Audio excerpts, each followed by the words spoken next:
కొన్ని washing machines అయితే బట్టలు వాష్ చేయడానికి గంటలు గంటలు టైం తీసుకుంటూ ఉంటాయండి. సో మోస్ట్లీ రీజన్స్ ఏంటంటే వాటర్ ఫిల్లింగ్ దగ్గర చాలా టైం తీసుకుంటే, అండ్ మా వాషింగ్ మిషన్ కూడా అదే ప్రాబ్లం ఫేస్ చేస్తుంది. అది ఎందుకు అంటే మేము బయట ఫిట్ చేసుకున్న వాటర్ ట్యాప్ లెవెల్ అనేది చాలా కిందకు ఉంది. అందుకని చెప్పి లో ప్రెషర్ అవటం వల్ల వాషింగ్ మిషన్ ట్యాంక్ లో వాటర్ అనేది చాలా స్లోగా ఫిల్ అవుతున్నాయి.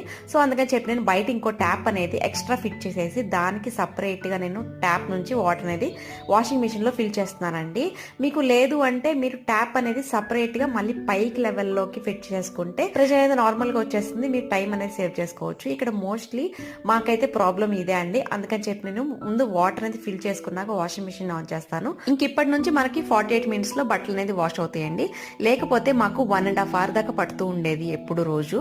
అందరి ఇళ్లలో ఈ ట్యాప్ లెవెల్ అనేది మార్చడం అనేది కుదరకుండా ఉండొచ్చు. సో అలాంటి వాళ్ళకి ఇది యూస్ఫుల్ అయిద్దని అనుకుంటున్నాను. యూస్ఫుల్ అయితే మాత్రం ఒకసారి ట్రై చేసి చూడండి. See in the next video.